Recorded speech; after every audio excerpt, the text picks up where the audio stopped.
Voter হওয়া যাবে ৩১শে December পর্যন্ত।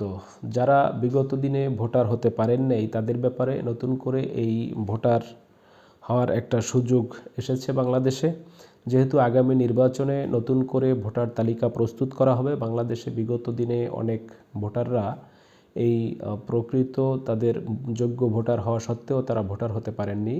সেই ক্ষেত্রে সরকার নতুন সিদ্ধান্ত নিয়েছে, ভোটার তালিকার বাইরে থাকা যোগ্য নাগরিকরা আগামী ৩১শে ডিসেম্বরের মধ্যে ভোটার হতে পারবেন। মঙ্গলবার ১৭ ডিসেম্বর এক সংবাদ বিজ্ঞপ্তিতে এ তথ্য জানিয়েছে নির্বাচন কমিশন।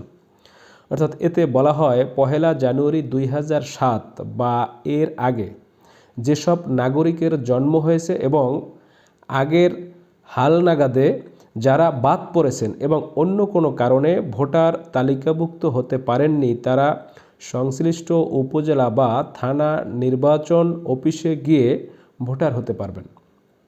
তবে ভোটার হতে যে সমস্ত কাগজপত্রগুলো লাগবে সেটি হচ্ছে ১৭ ডিজিটের অনলাইন জন্ম সনদের কপি, জাতীয়তা বা নাগরিকত্ব সনদের কপি এবং নিকটাত্মীয় তথা পিতা মাতা ভাই বোন প্রভৃতি জাতীয় পরিচয়পত্রের ফটোকপি এবং এসএসসি দাখিল সমমান অথবা অষ্টম শ্রেণী পাশের সনদের কপি যদি প্রযোজ্য হয় আর কি, ইউটিলিটি বিলের কপি অথবা অর্থাৎ বিদ্যুৎ গ্যাস পানি চৌকিদারি ট্যাক্স রসিদের ফটোকপি, এগুলো দরকার হবে।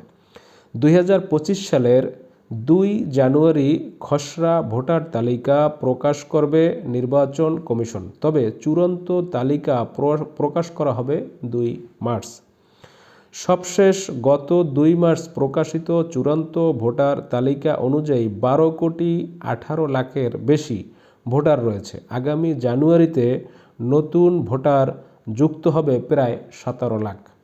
তবে এই সুযোগে যারা ভোটার হতে পারেন নাই বিগত দিনগুলোতে, অথচ তাদের এই যে ডেট দেওয়া রয়েছে ২০০৭ সালের ১ জানুয়ারির আগে যাদের জন্ম হয়েছে তারা কিন্তু এখন অনায়াসে তারা ভোটার হতে পারবেন।